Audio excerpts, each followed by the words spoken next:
put on what I mean, what really gets your blood going when you go to a racetrack and see all these cool things. But all right, time to go to the hotline once again, and it's one of our show favorites right here.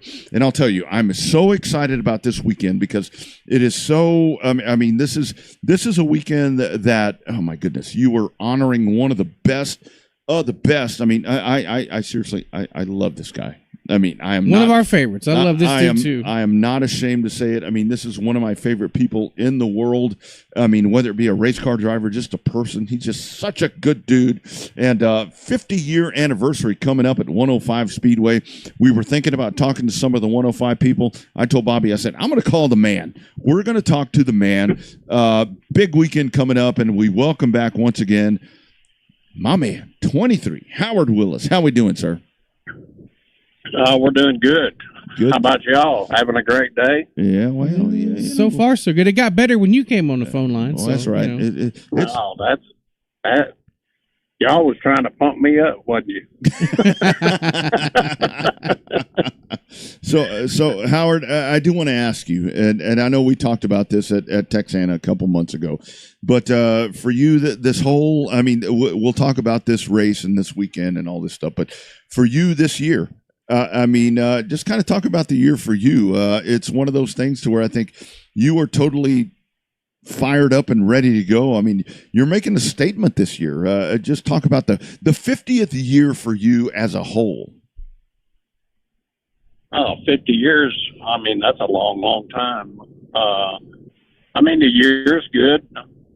I don't feel like it's been 50 years, that's for sure, because, I mean, I feel about as good about it as I did 20 years ago, you know, about going to the racetrack. Yeah. The good part is I don't have to see myself all day long. You know, I only see myself once in the morning, and that time of the day I look pretty old, but the rest of the day I feel all right. What is it? My grandpa used to tell me you're only as old as you feel, so I guess that varies by day. But so in terms of, I got to talk to you there in Victory Lane at Texana when you won the race that you were down there to kick Rodney's ass successfully, and you did. And you talked about 1,000 wins, right? We joked about 1,001, maybe 1,002. Racers always have a tendency to remember the ones that got away. But I want to know both of them. I want to know off the top of your head without even any kind of just throwing it out at you. I want to know the one that you remember the most, and then the flip side of that, the one that you remember where you didn't get it and you wanted it. I had one over in Mississippi. I was leading a race, and it's a 100-lap race, and I was sitting there cruising. I mean, in the late model, the car was flying. Yeah. I come off turn 2, run over a brake rotor, blew out the right front tire, and went out in the woods. Oh, shit. No, boy. That's the one that I remember that just hurts my feelings a lot right there. And the bad part of it is after the race, I told Robbie Starnes what happened, you know, and Robbie said, well, he said, that was my brake rotor if it makes you feel any better. So we both drove all the way to Mississippi for me to run over his damn brake rotor. Oh my God. And like I say, I think the most fun I had winning one was the one up there at Texas Motor Speedway. I don't think I've had anything that was any better than that. And I've run the top 2 or 3 in a lot of big shows. I never, to me, I never had the right equipment at the right time. Yeah. You know, when I needed just a little bit more, I just didn't have it. And then other times when I really didn't need what I had, then I had it. But we were in different situations where we just didn't have enough then either. When I drove for Flynn, I mean, I had pretty good stuff. And I don't know. Maybe I just wasn't good enough then. I think he got me when I was a little bit older. No. And I do want to ask you, Howard, again about that. I know, when we talked to you before about that win at Bryan or at College Station, winning that race. that had to be so. It's one thing that you talk about winning that race, but winning that race with the car. I mean, you were racing guys that had these prototype late models and all this super speedway shit and all these different things that they had. But I mean, you guys went out there and you go out there with a chassis that's probably outdated. You hang a body on there and you kick their asses on a wet Saturday afternoon, man. Kind of walk us through that day once again. Yeah, we got there and the guy that drove the truck, old Dink, he said, this is the first time I ever drove off into a mud hole on purpose and got stuck.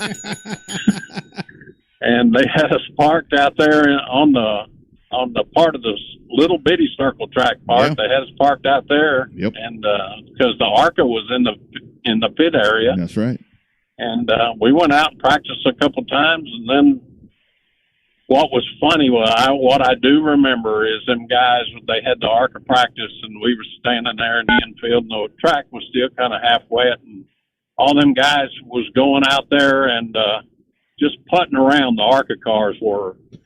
And old Neil Bonnet, you could hear him. He was in Earnhardt's car. That's right. And he come off of the pit road down through 1 and 2, down the back straightaway. He never backed off the gas. I mean, he run wide open off into 3. And I thought, now he had more balls than them other guys did.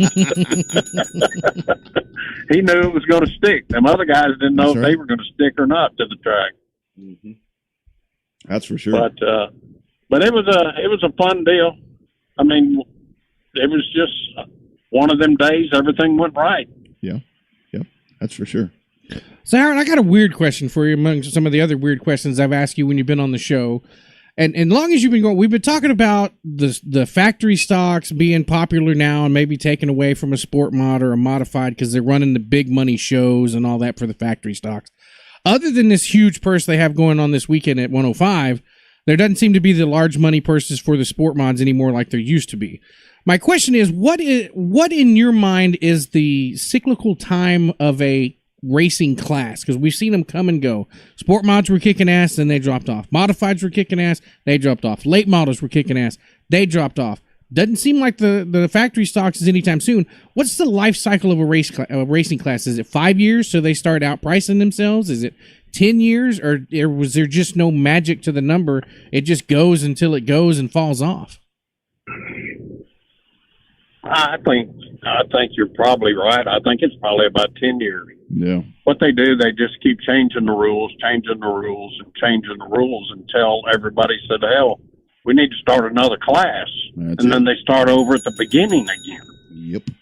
Because right now the sport mods, they have replaced the modifieds. Yeah.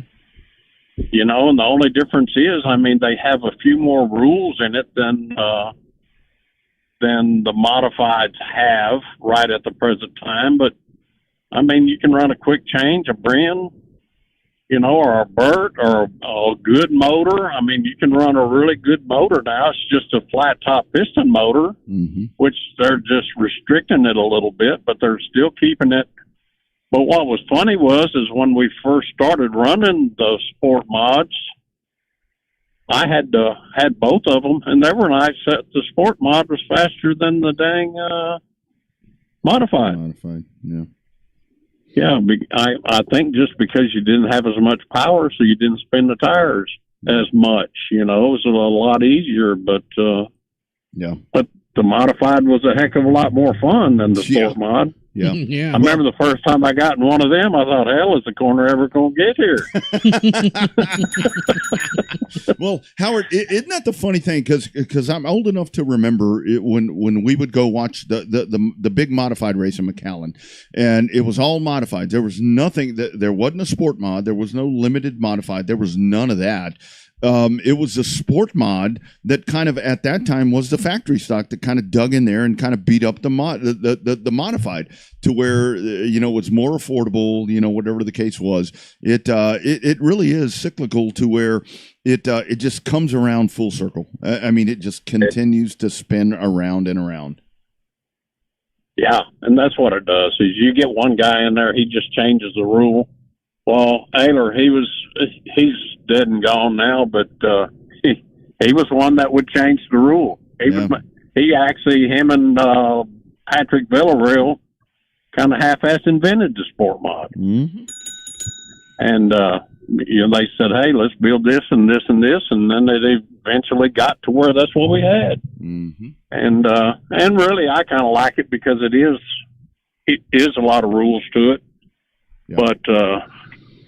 But it's not as bad as it used to be. I mean, you had to have a vacuum rule, and they checked that all the time, the compression rule, and crap. Yeah. Yeah. But they wore you out on that deal. But that's right. That's right. Because I had one at one time, and I sold it. I said, shit, I'm tired of trying to get through tech, pull the head off, pull the oil pan off, and all this stuff. I said, let's sell this thing, then we don't have to do it. Mm-hmm. Mm-hmm. But yeah. No, that's right, Howard. But it's still fun. No, well. But this weekend, if all the people show up that say they're going to show up, it ought to be a heck of a deal. Yeah. But Lisa's worked really, really hard, trying to get it all set up where she's got prizes to give out in the grandstands, backpacks and just tote bags and all that stuff with pictures all over them. They got a new wrap for the car. Uh-oh. Actually, I think they have 500 pictures on the car of the 23 car through the years. Oh, man. Oh, that's kick-ass. So it ought to be pretty good. And it was funny. She showed me the wrap, and I said, well, one good thing about it, I said, it's in black and white. I said, that's about how it was whenever I did most of them races. Going by that song. Yeah, well, I don't know about that. You're still winning. I mean, that's the big deal right there. Howard, I do want to ask you before we cut you loose. So your thoughts, a living legend, everything that you've been able to do.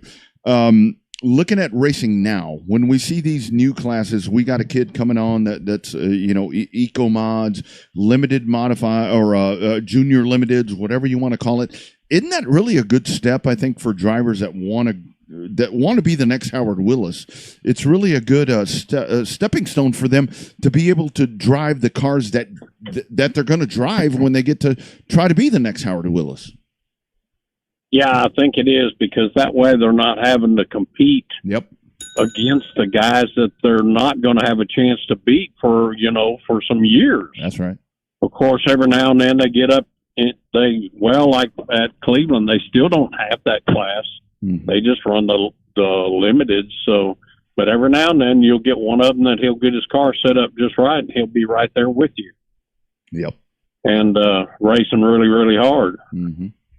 But I'm like you. I think it's a good stepping stone. That way they know the car, and they're not changing. They're just changing classes after they get pretty much too good for that deal. That's right. All right, Howard, one last question before we cut you loose. And as always, we appreciate the time. It's always a great time talking to you. In terms of this weekend, obviously you've got the 50th anniversary race for you and to honor your career. Is it more cool for you that they're doing it for you? I know, and you're a very humble guy. Or is it more cool that they just put up a lot of money to bring a lot of really good racers to just put on a hell of a show in your honor? I think it's the second deal. I mean, if all the drivers show up that say they're showing up, I think it's pretty cool that they all come to that race, for that reason. And most of the money that was put up was sponsors that I've had through the years that put up the money. I mean, old sponsors that I had, through the years, old sponsors, car owners and stuff like that. Lisa called them all and told them what she was doing, and they volunteered the money. She asked for it, and they volunteered what they wanted to put in, and it's really quite an honor. Yes. I told somebody the other day, it's kind of like going to a pre-funeral. Oh, shit. That way you see who's going to be at your funeral. Well, I'll be the MC if you need one that day. That'll work. That'll work. So Howard, is it going to be cooler this weekend for you with the Howard Willis not memorial, but the Howard Willis race? Is it going to be cooler to have that, or cooler to kick my ass? Which one is going to be one's going to be the best when it's all said and done? I think it was pretty cool kicking your ass. I've already done that, so 2 times, my friend, and I'm sure that we'll do it again next year. I'm sure that we'll do it again next year because that'll work. They're going to want to do it again. Howard, man, thank you so much for jumping on here. I'm so excited this weekend. I'm doing everything I can to get down there. I want to come and shake your hand and give you a hug and probably kiss you on the cheek. It's man, what a weekend, and you deserve it because you are truly a living legend, my friend. Well, thank you very much, and I appreciate you guys. You bet, man. And hopefully we'll see everybody this weekend along with y'all. That's right. That's right. That's right. Going to be a good old racing party coming up this weekend. Hopefully. Yeah. It's going to be just like a barbecue that you go to, but you get to race too. That's right. That's right. It's going to be a good time. 105 Speedway. Yeah. Yep. So it ought to be good. It ought to be a good show. Yes, sir. Take care. Be well, and we'll see you this weekend, my man. All right. Thank you. You bet. Thanks, Howard. All right. Bye. There he goes. God damn, that guy. One of the best to ever do it. Hug him. It's one of those things to where it's like he's just so fucking cool. I mean, it's